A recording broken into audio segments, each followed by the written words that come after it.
Previously on the Pavement Top 50. So here we go with Texas Never Whispers. Aiden from Vermont, what are your initial thoughts about this song? Texas Never Whispers is a really cool song. Full disclosure, before you sent me that this would be the song that we were going to be talking about, it honestly wasn't one of the tracks off of Watery the Mystic that really jumped out at me.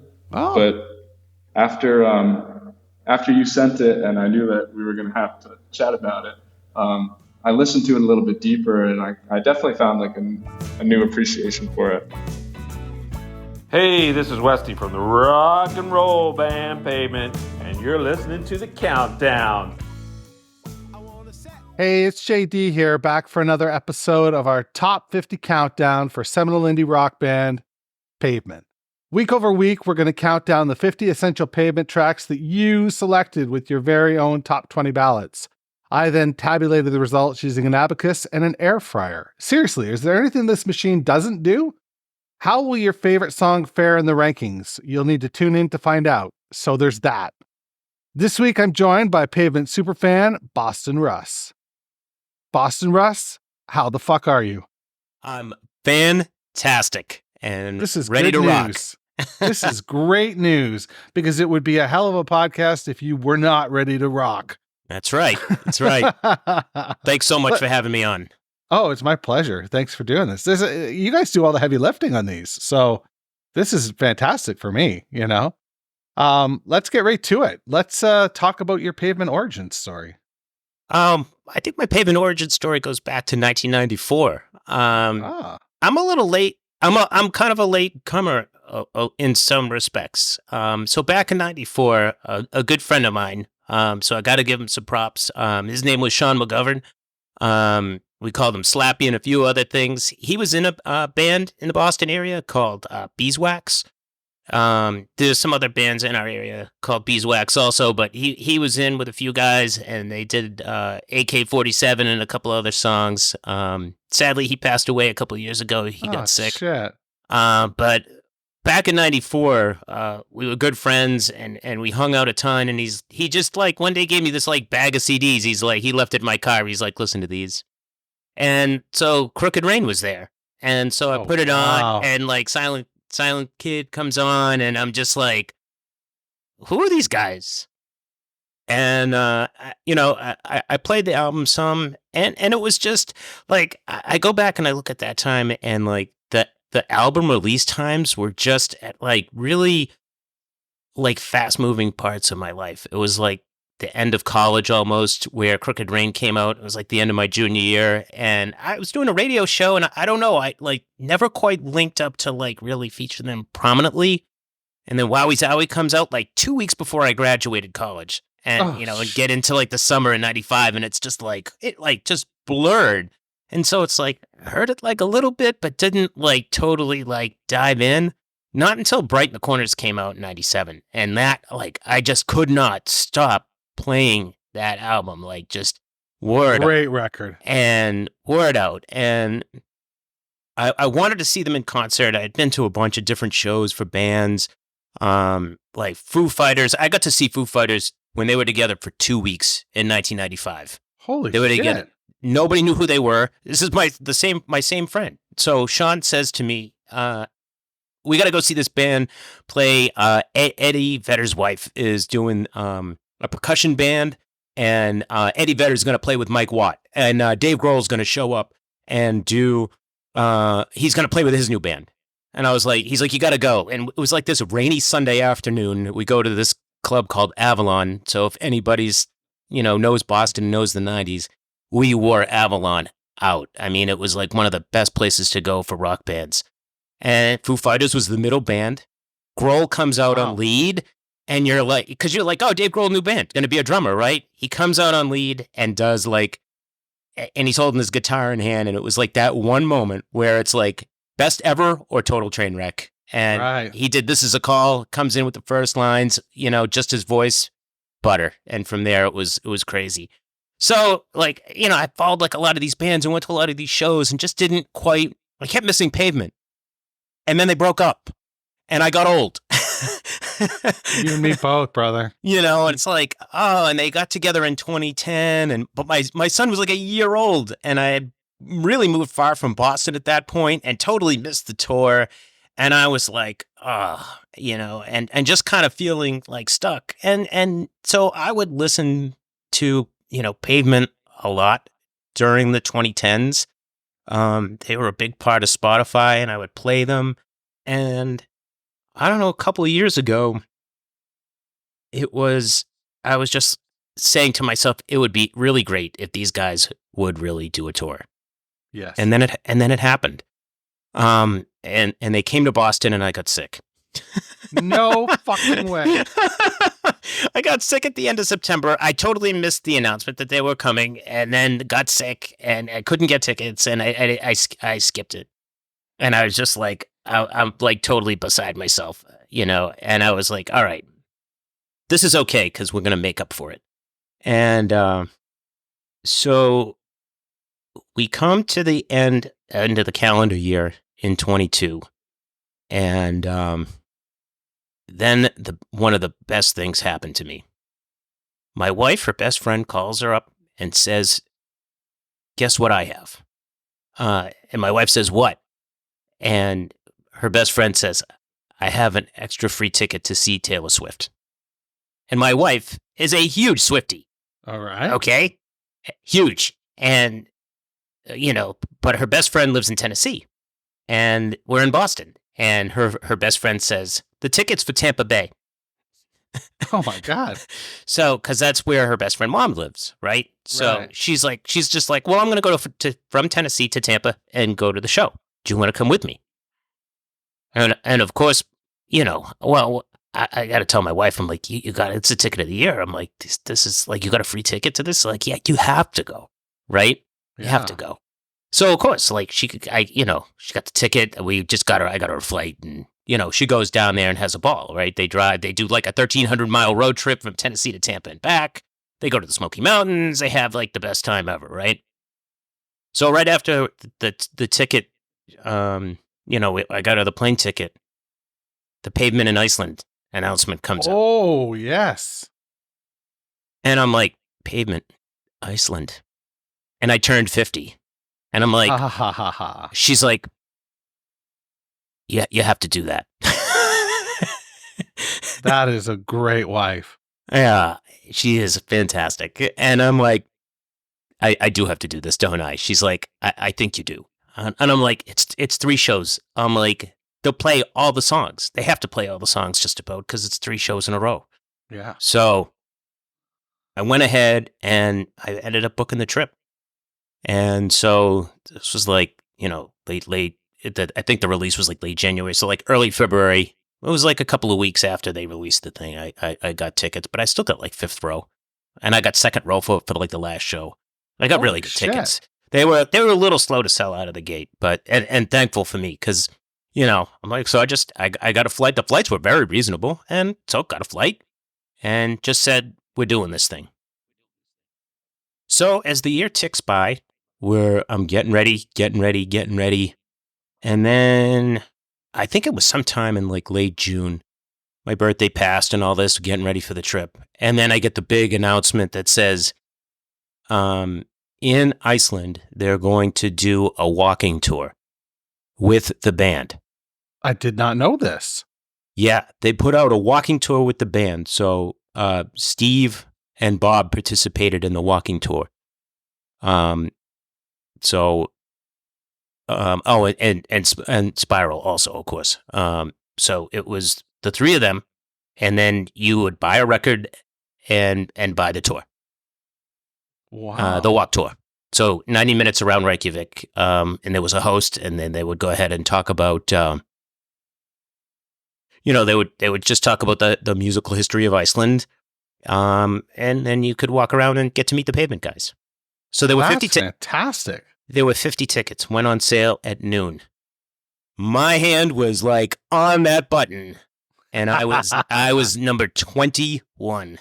That's amazing. I could not believe I got a ticket. And I you know, again, I was like, is this hyping up to be the best trip ever? I'm like, Sounds like it. I'm like, what's happening here? And so now we're leading up to the trip. The trip's at the end of July. They did the shows at the end of July. So sometime in July, I'm on Reddit. I'm on the Pavement channel. And this guy posts up and he says, who's going to Iceland? Let's form a group. So I'm like, Brilliant. Great. I'm like, how about me? I'm like, I'm going. He says, hi, I'm Mike from DC. And I'm like, I'm Russell from Boston. Great. So I jump in. Another guy, Steve from Milwaukee, jumps in and says to me, so what do you think the weather's going to be like? I'm like, maybe like a mild Boston winter. That unfortunately, to me and Steve, that meant two different things. Sorry, Steve. Because I ended up considering that to be a little chilly. So, but I run a little cold. So it was pretty funny. And so, slowly, like this little group of people forms on Reddit and then goes over to WhatsApp. So the day comes, finally go ahead and fly out. Do the flight, no problem, get there. And then when you fly into Keflavik Airport, it's about 45 minutes from Reykjavik. You go and take a bus. Okay. And so guy sits across from me. He's also from Massachusetts. His name's Curtis, and I strike up a conversation with him. And halfway through the conversation, he's like, by the way, are you here for Pavement? And I'm like, yes. He's like, what? I'm like, what gives me away? He's like, you're a certain age, traveling by yourself. He's like, me too. I figured you were here for the shows. And I'm like, I'm like on the bus and I'm not even there yet. And like, we're already like way off and running. So we get to the Thursday show and, the moment of truth comes and, I'm walking down to Harpa Concert Hall. It's like a huge glass structure. It's beautiful. If you ever see the pictures online, it was amazing. Beautiful place to play. And so I'm walking and I'm within sight distance of the concert hall. I've already spent the day there. Reykjavik's beautiful. People are nice. Everybody's very relaxed. And guess who walks right by me is Mark Eibold. Really? Yep. Just walking to the venue. I'm walking to the venue. He's walking away from it. He's probably going out for, like maybe like a quick bite to eat or something. Right. We had, time before they went on. He walks right by me and I'm like, Mark. And he turned around and I told him hello. And I said, I was here for the shows and everything. He took a quick picture with me and that was that. But I got to meet him. And I was like, all right, I got to meet Mark. He is the elusive one. He is elusive. And so, but I got to meet him and got a photo and I mean, super nice. It was like 90 seconds tops, because I just didn't want to take up his time. I mean, he's getting ready for the show and everything. So I was happy for that. And yeah, I went up to the concert hall and everybody just started to meet.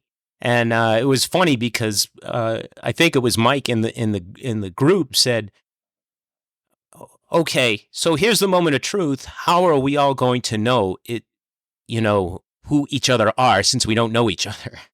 Good call. So I said, all right, I'm going to go stand by one of the tables. I'm wearing bright blue Pumas. You can't miss me because I'm also wearing this like bright vest. I tend to wear bright clothing sometimes. And so like I got this vest and I got this like hat, pom-pom and this whole getup. Can't miss me. I mean, I'm like screaming and everybody's dressed in like black and Reykjavik. So I'm like, I really stick out. And I'm like, can't miss me. And so I think like the first guy that comes over is Steve and Steve's like, Russ? And I'm like, hi.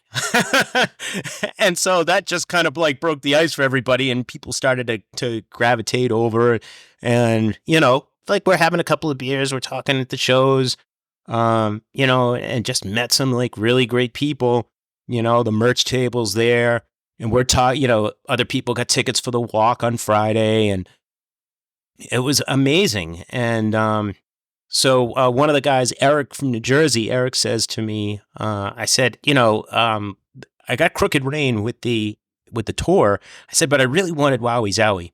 He's like, why don't you just buy it at the merch table, bring it with you tomorrow, they'll just sign it. I'm like, genius. Yeah. So I did that, and that ended up working out very well because they signed both albums. So solid piece of advice from Eric. And so we did the show, and it was fantastic. They started off with Grounded, which is one of my favorites. Damn. And it was really great because, like, when they just break into Grounded, it's like, I made it. Yeah. And the months leading up to that were a little difficult. My mom was pretty sick. She's had some tough moments last year, and it was just like really emotional. I was like, holy crap, I really did it. I mean, this was like 30 something years in the making. Yeah, and it was, and it's like when you see that like Pavement in Iceland thing, and it's like you look at that, and it's like a lot of times you just look at those types of things, and then it's like, oh, I should do that, and you don't end up doing it, Right. for all the reasons to not go, and for all the reasons to go, and it's like, I'm here, and it was just amazing. I bet. It was just really great. They did Summer Babe, and by then we're all friends, and like we're all yelling all the lyrics to the songs, and everybody's just like carrying on, having a good time. And go out to the bars after. We're out late having drinks, and everybody's really just getting to meet each other and have fun and learn where everybody's from. I mean, people came from Los Angeles, Jersey, DC. There were people from Europe, Berlin and England, and like all these places. All these people just converged, and they all came by themselves. Really? Yep. They Most all people went came by themselves. Wow. They all came by themselves. And so there was this group of people that had all come by themselves. And now it was like we started to become like this little unit. Mm-hmm. So now Friday was like really one of the highlights of the trip. Because we had the pavement walk, and it was just great. I'll send you a copy of this picture, but like, so I bring Wowie Zowie, and I mentioned how I like to dress up in bright colors, and my whole getup for the day basically matched the album cover. And I didn't plan it that way, but I had you could see my hooded sweatshirt, and I wore this green hooded sweatshirt and this, and a shirt, and my vest and hat and everything were all blue and green.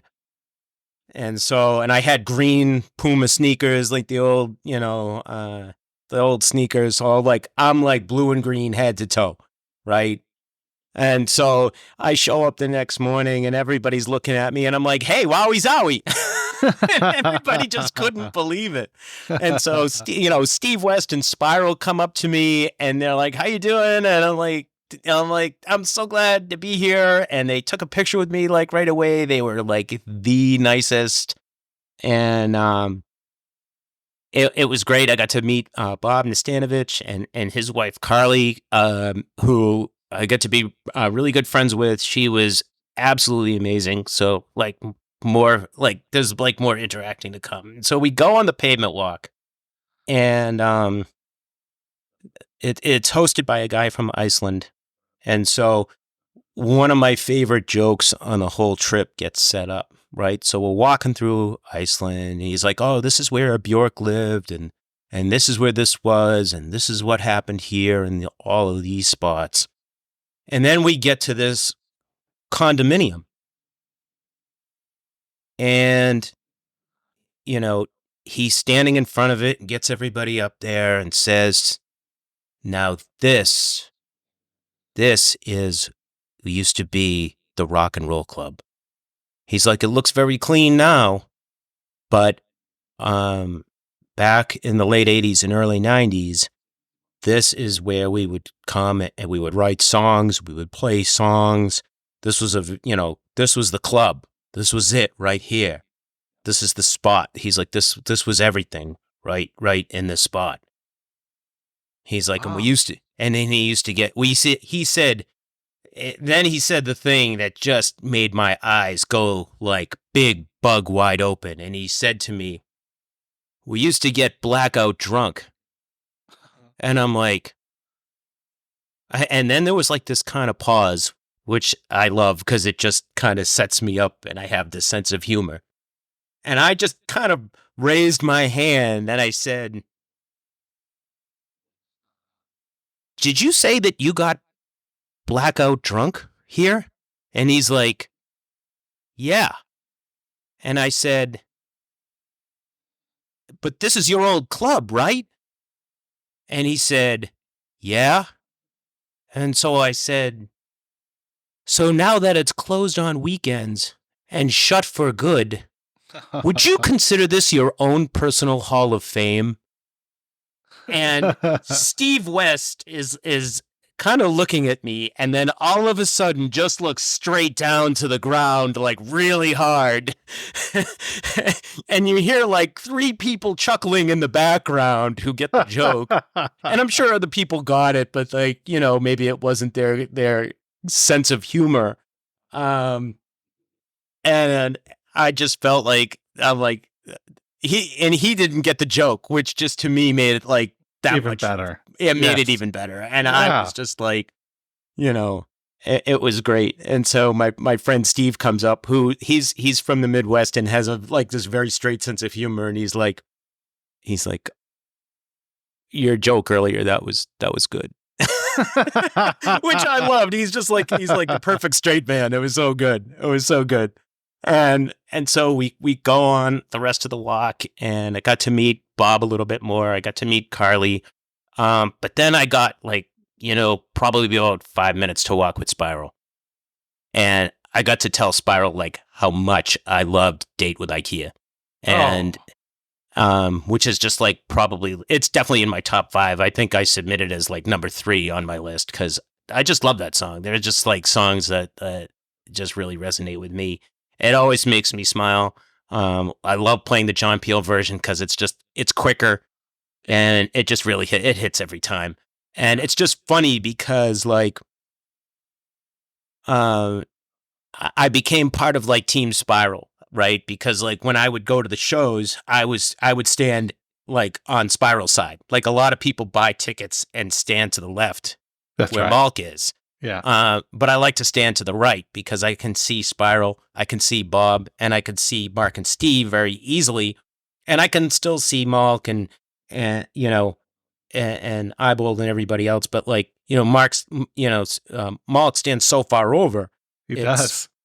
But a lot of people gravitate over there. So it's good. And, so, I mean, it was just amazing. And did you get to hear them play Date with IKEA? They did. They played it Friday that night. They played it. I said, he's like, yeah, he's like, we'll play it. He's like, we'll play it, and you get to hear it. And then so we went back, and they did autographs. We got to meet them. They were just fantastic. They were all just so nice. I mean, everybody was generous with their time. I mean. Yeah. That was my experience as well. Like, just so gracious and so accommodating. Yeah. And so it was like, okay, where do we go from here? We did the Saturday show. I did like I did some tours. I did Blue Lagoon, which is now like closed, and those are heartbreaking every time we see like the volcano eruption stuff. And I feel for the people in that area because like all the people were so nice. I mean, just walking around Reykjavik, it was just so great because everybody was like so relaxed. I mean, I was walking down the street one day and I had some napkins kind of coming out of my pocket and somebody comes up to me and he's like, "Your money." And I'm like, "Oh, thanks. It's just napkins, but thank you." And like, where I live, it's like everybody would be like, "Boop, I'll take that, thanks," and keep walking, or let it fly away and, all of that. But, we just had this crew and we would get, we got together for drinks on the last Sunday and, and people said their goodbyes and stuff. And it was just, it was great. But everybody's like, "So who's going to Brooklyn?" Right. because the tour wrapped up in Brooklyn in September. So in like 6-7 weeks later, a lot of us went to Brooklyn. Jesus Christ. So because they had put the announcement out that the tickets were going to come out. And I told my wife, I'm like, I got to do one more. I just feel like I'm really called to I got to go to the last show. Got to go to the last. So I bought 2 tickets and I have a twin sister. And I called my twin sister, Andrea, and I said, dude, because she used to go to all the shows with me. I'm like, and she took me to Foo Fighters for our birthday. Like one of her 50th birthday present to me. We went to see Foo Fighters in Laconia, New Hampshire, turned back the clock. And, it was a great time. So, I said, well, you did Foo Fighters. I said, come to Brooklyn with me because she loves going to New York. I said, come to Brooklyn and let's go to Pavement. She's like, all right, let's do it. So I bought the tickets, and then we were coming up to the shows, and the only song I didn't hear in Iceland that I like absolutely like had to hear was "Elevate Me Later." Yeah, and couldn't stop talking about it. So we get to Brooklyn the week of it was Monday, September 11th was the first show. And everybody did the first show, and I had friends there, and now everybody's like totally into it. People know each other. And my friend Eric, the guy from New Jersey, was unbelievable, and basically was just like posting in the chat like, okay, they're doing this song. Now they're doing this song. Now they're doing this song. And like some people would like post videos into the chat. Somebody tried to do like a little live. The time that people were investing in sharing the information with everybody else was just wild. So I'm just like, I was like, I'm getting a ticket for Wednesday because it wasn't sold out yet. And I was like, I'm buying a ticket for Wednesday. And I worked it out with my sister where we were going to take the train together. And then she's like, I'll just buy a bus ticket. You meet me there. And I'm like, I'm going out on the train a day early, and I'm going to the Wednesday show too. So I get to the Wednesday show, and because now it's like, I'm in it now. Now it's like, I'm in it. So I got tickets for the last 2 shows. I had to. And I'm so, like, it was like really just called to do it because I got there, I met up with Steve and Mike and everybody, and it was wonderful seeing everybody, and met new people too, like Wes from Chicago, who was really great, and he ended up cutting some videos, and some other folks. But they ended up doing "Elevate Me Later" on the Wednesday show. It was the only time in the whole tour, the whole 1.5-year tour, that they played "Elevate Me Later." Holy shit! And you were there for it. I was there for it. I couldn't believe it. Because they wrote it out as LS2 on the play sheet. Yeah. And I was like, are they gonna play it? And my friend Wes is like, well, there's like 2 versions of it. He's like, I think so, but maybe. And then like they kicked into it, and I'm like, that's my entrance song. And I was like in a hyper trance for like the first 20 seconds of it because like I couldn't believe they were finally playing it, and it came out great. It was amazing. Rebecca Claycole, who was there doing the organ work on the tour, her voice on the backing vocal was just awesome with everybody else. It's a great version. It really needs to be on Spotify. Well, I hope we get some live records at some point from this tour, They were taking video and all kinds of stuff, so I am hoping that they do some live work with it. And if we get that out, produced, it would be like super great. Yeah. So I mean, it was really great. We, at the end of the Wednesday show, we went to the bar across the street, and we were having beers. We kind of closed that place down. And then Spiral runs out, and and he's just like booking it for his Uber, right? Because there's still like probably 20 of us there hanging out, and he's like, yeah, hey, I'll see you guys. And I'm like, hey, Spiral, it's me from Iceland. And he's like, wait, I remember you. And I'm like, knock back, and like all my friends heard that, and it was just like frivolity because it was too crazy. And I gave him a high five. He gave me a quick hug, and he jetted off into his Uber, and I'm just like, my whole night was made. I guess so. And then it couldn't get any better except Steve Malkmus walked out and was hanging out on the corner waiting for his Uber, and he's just standing there, and he's talking to like somebody else he was with, and we're all standing there like diagonally across the street from Malk, and he's just standing there, and another friend of mine says, Russell, what do we do? And I'm like, we go up to him. And so like I just started walking across the street, and then like I just like went right after, and patiently waited for him to finish this conversation, and I'm like, hello? And I'm wearing my Reykjavik t-shirt, except it says Reykjavik in Japanese. Oh. And one of our other friends is Japanese in the group. And when she saw me and she walked into the bar, she was the only person who laughed at me because she's like, your t-shirt says Reykjavik. I mean, the moments were just like amazing. They were all like, it felt like every moment was like that. And then, so like, Steven was the only person I hadn't met. And again, super gracious, took some photos, and I didn't take too much of his time because, the rest of my friends all got time to meet him before his ride showed up. And that was that. We did the Thursday show also. And, we got to say goodbye to the band and to everybody else. And it was something else. And, one last story that my friend Mike from DC is very fond of. So when we got back from Iceland, I had the picture with me dressed up in the wowie zowie outfit. And I have a picture when we did the record signing, it was at 12 Tonar, which is one of the record shops in Reykjavik. So in the back, they have this wall like with graffiti, and it's all color. So I'm in my color outfit, and it's all color. And it's this really cool photo that came out, and you could see everything, the sneakers, the whole 9 yards, right? And so I posted it on Twitter, and I said, I posted it to Bob and Carly and Spiral, and said, thank you so much for everything. And Spiral wrote back and called me a legend. And that just like broke my friend Mike. He's like, hold up.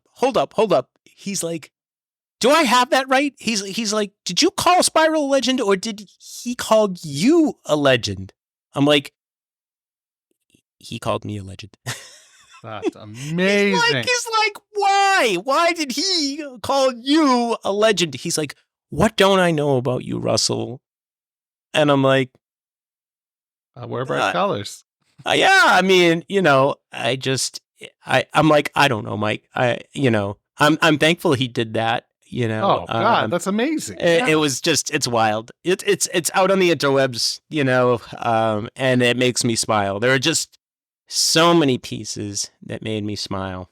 At me on Twitter with the photo. Oh yeah, absolutely. I would love to see it. Yeah, I'm happy to share it. Yeah. So a quick shout out to the whole crew here. So Steve, Mike, Eric, Liz from England, Sasha, Chiaki, Curtis, Chris from Berlin, Manny and Liza, Wes Stevens, Tony, Bacon, and a very large shout out to the man from Reykjavik himself, Elvarson, who was, we all became friends with Elvar when we were in Reykjavik, and he was the only person in our group from Iceland. And I love his name because, in Boston, we always swear at people. And Elvar's name is Elvar's son. So he's son of an Elvar. I mean, in our best Boston. And he's such a bright personality, a wonderful guy. He does a podcast called Peeling the Onion. So a shout out to him. Nice. And if anybody's out there, it's on Spotify. And he covers a lot of like punk rock origins and stuff. So huge shout out to Elvar, and to all the people who were there for Iceland and Brooklyn. My sister, of course, and my family for putting up with the time while I'm away, and the incessant playing of the Pavement. And but my son has now kind of become kind of a fan a little bit. So done good work. Yeah, we're driving around. You know, he has his Pavement favorites too, which makes me smile. So it's some good dad work there. So Yeah, trying. very good. I'm trying. Well, what do you say we flip the record here and play song 21 and then come back and have a little talk about that? Sounds good. I'm ready for a B-side. All right, let's do it. We'll be back after this. Hey, this is Bob Nastanovich from Pavement. Thanks for listening, and now on with a countdown. 21.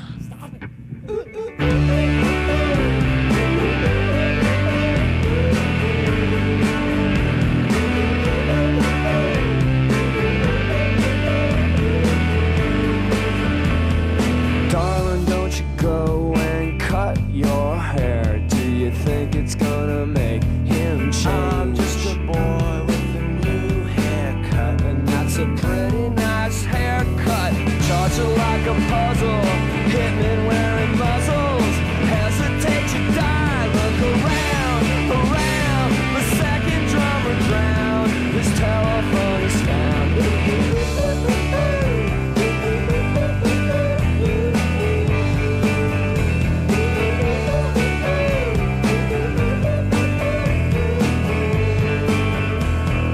Music scene is crazy, bands start up each and every day. I saw another one just the other day, a special new band. I don't remember lying, I don't remember a line, I don't remember a word, but I don't care, I really don't care. Did you see the drummer's head?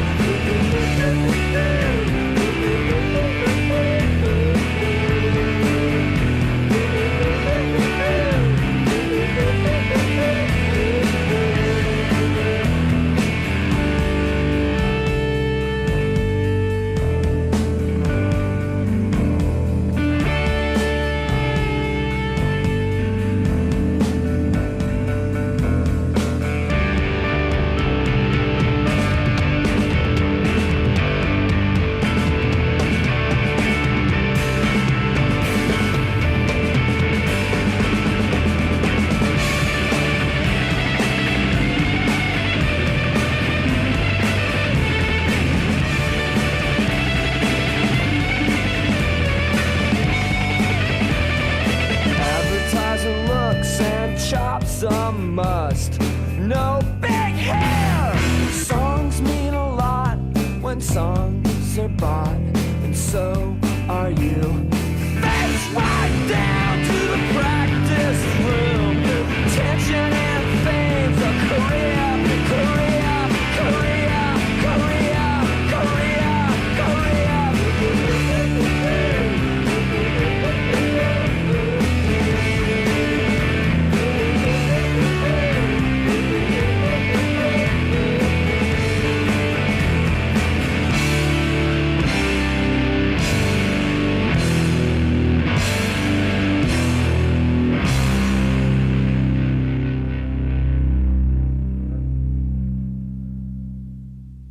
Today's song is the second song from Crooked Rain to appear on the countdown thus far. Today we're talking all about number 21, Cut Your Hair. Russell, talk to me about your relationship with this song. I love this song, for a few reasons. One, I think because, it's ubiquitous. And when I talk about Pavement to the rest of the free world, people are like, I don't remember that band. And if I say Cut Your Hair, people are like, yeah, I remember that. Yeah. And I think it's great that there's a song that helps people kind of make that connection, even though their relationship to the band isn't as deep as ours. Right. I also love it because, 90s Russ had the best hair. Yeah. Now, for those, for all my friends and family that know me, my hair is gone now. And for all my recent friends, all they know is, Russ has no hair. But 90s Russ and my 90s friends or people that grew up with me know that, in college they used to call me Mr. Perfect Hair, or Oh, wow. the guy with the hair. And my hair kind of came off to the left, and it would, on the side, it came all the way around, and it didn't move. It did not move. And it would just come down in the front, and it was always perfect, no matter like when you saw me. I could roll to the cafeteria at 8 a.m. and it had to be just right. It was always on. And, and people used to try to like do all kinds of stuff to mess it up. And they just like, it was his own airtight defense system. It was awesome. It was part of me. Like you couldn't, you wouldn't see me without it. I didn't have the confidence back then to not have it be just so. It was just, it was part of kind of life in my 20s. Yeah. So like, the hair it was just, that was it. Wherever I was always able to make sure like I could find an outlet and blow dry my hair and make it just so. So it was, it was hilarious. So, I love the song, and the song is just, it's everything about, kind of just like that, being perfect. It's like, you have to be so packaged and so, you have to have that image just so, like back in the day when we had the Andre Agassi commercials, image is everything. And that's what Cut Your Hair says to me. It's like, image is everything. Like, if you're going to go far as a band, like, like you have to have like this, whatever it is, packaged image that the record company wants you to follow in order for your career to advance. And you can't really be yourself, that's how I see the song. It's almost like, it's a song of conformity. And you have to, if you don't fit the image, you won't move forward. And it's interesting that Cut Your Hair is on Crooked Rain, which really propelled their career and kind of got them to the point where the next record really could have put them up and over. And, and they come out with Wowie Zowie, which is really like, people say like it's equivalent to like Weezer Pinkerton. Right. Yeah, I can see that. Which I loved, and it really kind of got a very cool reception, but like, if you look at the, like how everybody rated it, it was like, this album's amazing. And I'm like, well, yeah, that album's amazing. The same thing with like Wowie Zowie, like it, if as people reviewed it, a lot of people didn't like it, and some people like really loved it. But when you come back and listen to Wowie Zowie, it was it was growing your hair. They made the record they wanted to make, even though it didn't quite conform to what the record companies necessarily wanted. And they made that art what they wanted it to be. And so that's kind of like what Cut Your Hair kind of means to me, and I love it. Tension and Fame, South Korea. I mean, it's a fun song. It's really light and peppy. And it's a song when you go to the show, you're going to hear it, more often than not, and when they played 4 shows, I think they left it out once, maybe twice, but like when we got to Brooklyn, they were really playing like real deep cuts. We got to hear like, they emptied, the cupboards in Brooklyn, and that was great. We got a lot of, hearing Half a Canyon and Pueblo and those kinds of songs were really great. But, Cut Your Hair, you're going to hear it. But, like, it's fun. And sometimes it can be that song where it's just like, oh, I don't know if I want to hear it because it is so popular, and it is, uniquely Pavement, and it's, They're like, I want to hear other songs. But it was really interesting because, when you gave me the opportunity to come on and talk about it, and I'm like, it really is it's a great song. It is a great song. And,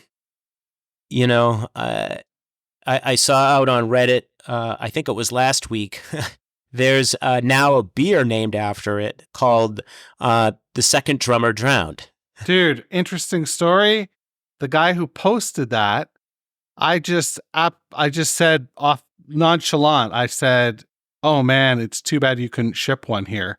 And then he DM'd me, got my address, and he is shipping one to me.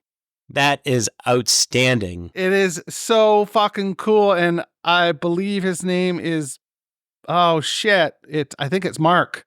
I will amend this at some point and make sure that he gets the shout out he deserves. But this leads me to an interesting question for you, talking about, this song and the fact that some people can dismiss it because it was their popular hit. It had, it was on MTV rotation, like the music video. So is this song at 21? Is it properly rated? Is it overrated? Is it underrated? What do you think? 21 we're into the great tracks now. Not to say that the whole 50 isn't great, but we're starting to get down to the nitty gritty. I'm going to say I was surprised when you told me that when I was at 21, I did not expect to see Cut Your Hair here. Me neither. But I understand it in a way. And so I will, I'll share a little bit of my own, submission. I ranked Elevate Me Later number 1 for a very specific reason. I wanted the points for it because I wanted it to be somewhere in the top 50. Right. Because I love it. And so, like, when we say, okay, it's going to be like the top 50 countdown, I think about the math that behind it and goes into it. So I think that Cut Your Hair kind of gets knocked down a little bit because everyone just assumes it's going to be there. Oh, that's a good call. Okay, yeah. So it's kind of like that old Simpsons episode where Bart Simpson, and this is like season 1, where Bart Simpson runs for like class president against Martin Prince. And everybody thinks Bart's going to win and nobody votes for him. And only Martin Prince wins 2-0 because him and his only friend voted for Martin Prince. So it was 2-0 Martin Prince. That was it. And Martin won. And everybody's like, nobody voted for Bart? So I feel like Cut Your Hair is Bart. I mean, nobody really voted for it because everybody would just count on it being in everybody's highly ranked list. And here it is at 21. You're probably bang on the money, man. That's an interesting take. I hadn't really considered that, but I think that's a very solid take. I mean, because I rank some other songs a little bit higher because I wanted to make sure they made the cut. And I put Elevate Me Later number 1 because it just, like, I asked for it so much amongst my friends. It just, like, kind of like it's tied to me now. And every time I hear it, I put it on right before we came on just to, like, kind of hype me up because it always makes me smile. But Grounded and then Date with IKEA, like, were my top 3 and Date with IKEA, I mean, for me, that was properly rated because I love that song. And, having that time with Spiral, those few minutes with him in Reykjavik is something I will never forget. And it's just like, it's tied to it between that and the Twitter thing and the fact that, like, he remembered me in the shows and in Brooklyn and all that. Like, I'm definitely, like, Team Spiral, and everybody, ribs me for that, good naturedly, because it's just funny. And, but I think he's that's a gem, man. He's a gem. He's come on 5 times. Really? Yeah. He's been on 5 times. Amazing. Yeah. And I get it. I mean, they've all been great, and a special shout out to Carly, who's Bob's wife. She's, we chat occasionally on Twitter and say, hi, how are you? And, we were, even during the shows, like, she would say hi to me and she'd say, hey, I love your energy. And, like, she was videotaping the shows on her phone. And she's like, at like certain intervals, she would just like hand me her phone. She's like, tape this. And so like, I'm like watching the concert and I'm like holding up her phone, making sure I get good footage for her. It was hilarious. I mean, like the stuff that just happened was just like, I'm like, how am I even doing this? Like, why, why have I been chosen to kind of be in the middle of all of this? And I'm like, it was similar. I had a very similar vibe when I did my UK trip. I had a very similar vibe. It was just like, who am I? What fucking planet is this right now? Right. This is my favorite band, and I'm following them around, and I'm getting backstage, and they know me. Like, this is so cool. Right. It's like, this can't be happening. That's right. And the whole Iceland trip was like, like people talk about like, oh, I had this trip and everything went wrong. And the Iceland trip was everything went right. Everything that could have happened that could have turned into a positive. And even the little setbacks I had, like, were so quickly resolved, usually by the kindness of strangers or some good fortune. It just it was just amazing how well everything went. And really both trips. I mean, it was the time. I had a wonderful time. Well, you were owed it, I think, and after missing them a few times, I'm glad you got to resolve your story that way. Is there anything other than the Icelandic Gentleman's podcast that you want to plug while you're here? No, I think I just want to plug my friends one more time. Sure. For everybody in those groups, Steve, Mike, Eric. All those guys, everybody is like just the nicest. Yeah. It's like, just a quick story. Like, Eric bought merchandise for us in Brooklyn and then shipped it home to all of us. Wow. And he's like, just Venmo me. Like that kind of like generosity of his time and trust and everything else. Just top shelf. And everybody was like that. Mike was like that. Steve was like that. I've had a good fortune to see Steve a few times, and we've been able to hang out. And even though he's like out in the Midwest, we've been able to connect a few times. And oh, that's brilliant. Just all the people, just it made it so great. And like I said, like it just turned into this like giant snowball of good that just kept rolling downhill and just kept getting better, bigger. More people came into the fold. Everywhere we went, more people came in. It was amazing how welcoming everybody was, and all the people that we met, how great they were. And keep me in mind if you ever do a reunion. Oh, 100%. I'll hit you up on Twitter, and I'm sure we'll wind up somewhere at some point. That would be awesome.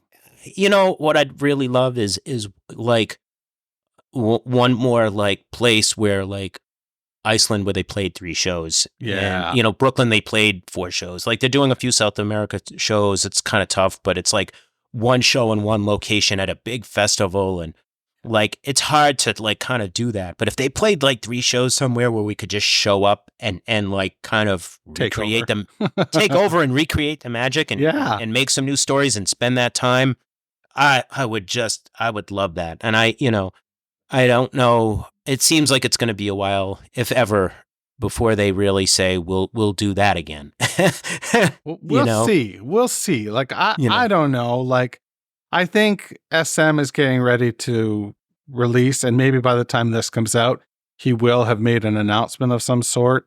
So we'll get some new Jix material, SM and the Jix, or maybe another. Like his last 2 records have been just him, so maybe it'll be just him.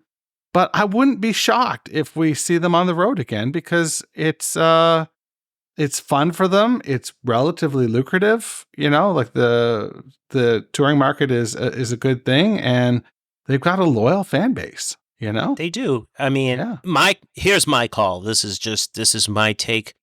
Another person I got to meet on the Iceland trip was his daughter Sunday. Right. Who's Sunday's about 15 years old now. And she was super nice. And I connected with her a little bit because that's my son's age. So like I got the whole thing, I understood kind of like where she was coming from, because that's my son's age. And it, my dad piece kind of raised up when we talk about, are they going to hit the road again? I think when Sunday goes to college, I think that at that point we'll have a chance for them to maybe come back out. But I get the feeling like, he'll do the dad thing. She'll get through high school. His wife is, obviously we know she's an accomplished artist. She has her career, he'll make time for her. There'll be that balance of family and everything else. And then, when Sunday's off to her next adventure, everybody will probably say one more ride. That'd be great. So I'm thinking maybe 2027 we'll gas up the truck and we'll make it count, I think, by then. Well, if they waited till 2029, that would be 40 years, right? Yeah. 40 years since the band formed. I hope they don't go that long, but Yeah, I hope so too. Yeah. And that's where like kind of the old guy in me says, let's get out there before we can't. Yeah. Well, on that harrowing note, it's been a pleasure to have you on. Thank Boston you, Russ. This has been a delight. I'm so glad your story turned out the way it did. That's the kind of feel good stories we do here on Meeting Alchemists. So, kudos to you. That's what I got for you this week. So tune in next week for song number 20. That's right. We're in to the top 20. In the meantime, wash your goddamn hands. Thanks for listening to Meeting Alchemists, a Pavement podcast, where we count down the top 50 Pavement tracks, as selected by you. If you've got questions or concerns, please shoot me an email, jd@meetingmalchemists.com.